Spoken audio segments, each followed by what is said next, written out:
Hello, and thanks for checking out what you need to know before you can help your child build mental toughness. Lots of sports psychology gurus will sell you a workbook and wish you well. Then parents will try to teach mental toughness skills to their kids from that workbook, but the kids don't listen or they don't apply them. Or the kid will just, take the workbook and throw it on a shelf and nothing ever changes. That's because there's a missing piece. Now, this is a critical missing piece. I'll show you what has to come first before you can make any kind of lasting change. I'm Rebecca Smith. I've been helping high-achieving kids and teens reduce anxiety, improve focus, build confidence, and bounce back more quickly for over 15 years now.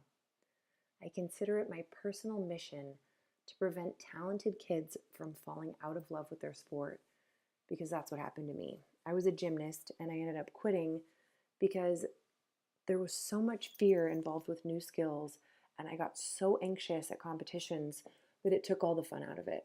So I justified that, well, I'd had a good run and it was time to be a cheerleader, or whatever I said to myself to make me feel better. Now, I've helped thousands of kids overcome similar issues and others. So I want to pass along my experience to you, the parent. In this video, I'm going to give you a taste of my Peak Performance Parenting course, which is available in the Perform Happy community for sport parents. And this introduction module will explain the foundation you have to lay before you can help your child with mental toughness issues. This is how you get your happy, healthy, successful kid back. Hope you enjoy it. Hello. In this e-course, I'm going to show you effective ways to communicate with your child so that you can help guide them through the ups and downs of sport. First, I'll teach you why kids don't always compete like they practice. Then, we'll take a look at your child specifically and decide where are they as far as being willing to change and grow. Then, I'll show you exactly how to communicate with them in the most effective way. And finally, once that foundation has been laid, I will teach you what you need to teach them in order to unlock peak performance and maximum enjoyment. I know that student athletes, parents, and coaches are some of the busiest people on the planet. Between getting to and from practice, to and from school, getting homework done, meets, competitions, there is very little free time. So in my efforts to reach out and help as many kids as possible overcome mental blocks to success, I'm realizing that the best way for me to do that is to, rather than try to be one-on-one with as many kids as possible, teach you how to do what I do. That's why I came up with Perform Happy. Perform Happy is made up of a community of people who support athletes. We come together, we share our experiences, and we help each other to help their kids have the best sport experience possible. Being a sport parent is really hard. You invest thousands of dollars, thousands of hours getting them to and from practice. You support them financially, physically, emotionally, and it all pays off when they do their best, when you get that look on their face of, this is what I've been dreaming of.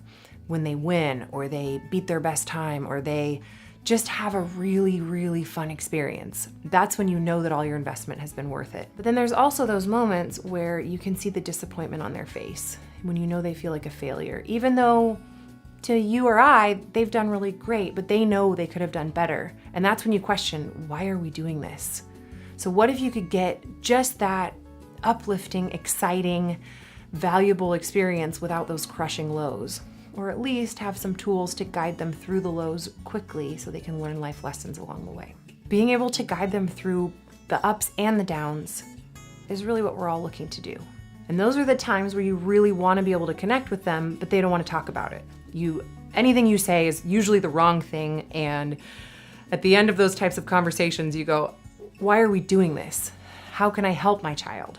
I get that question over and over, so I'm going to tell you exactly what you do in those situations and how you lay the foundation to avoid them in the future. When I work with athletes, I teach them everything they need to know to unlock their personal flow. There is a scientifically proven set of characteristics that athletes need in order to have maximum enjoyment and peak performance. But before I teach them anything, there's got to be a relationship in place. If they don't trust me, or if they think I have an ulterior motive, or if they think I'm going to run off and tell their parent or their coach, they don't open up to me and they stay very surface level. I could say, go do some affirmations and you'll feel better. And they'll go, great, but they don't do it. Until I get to really know what's going on in their heart, there's no way that I can help them. So before I teach you any mental skills building techniques, I'm going to teach you how to talk to your child in a way that allows them to speak from the heart.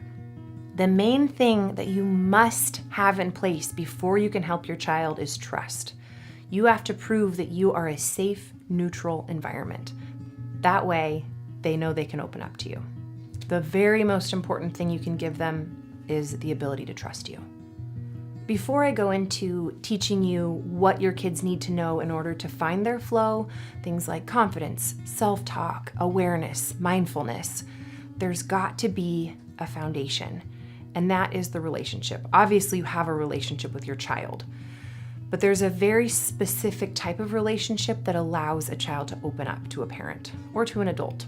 And I've learned this through my time sitting across from athletes. If I don't have a genuine, humble, honest, trusting relationship, it'll stay very surface level. At the end of each module, I'm going to ask you to do a little bit of soul searching yourself.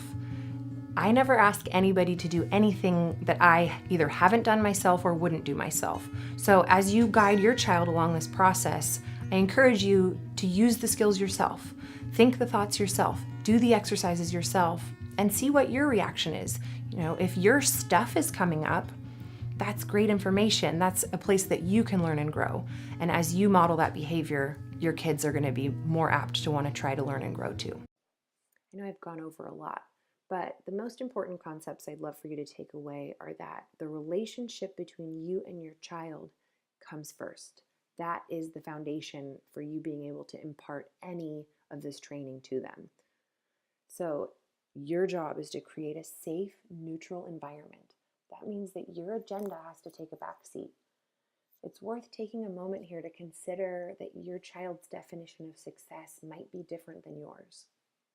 When you can honestly approach your child with curiosity and a spirit of collaboration, you build trust and they can start to open up about what they want from their sport and from you. Think, what is your definition of success for your child? What is his or her definition? Are they the same? Don't assume you know. The next time you have an opportunity to check in with your athlete, ask them that question. What do you consider success in your sport?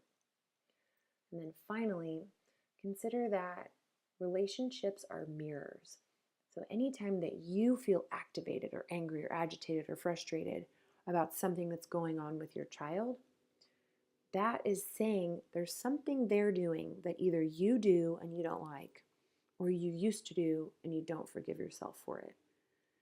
I could be way off base here, but in my experience, anytime you get activated like that, there's a lesson for you, the parent, not just the child. And when you're willing to look at your own quote unquote stuff, that's when you open the door to model that for your child, that they can look at their stuff, their belief systems, their thought processes that are not working, and they can start to make important changes. I hope you found this first taste helpful. If you're looking for more, check out the Perform Happy community at performhappy.com, where together we're working to raise happy, healthy, successful athletes.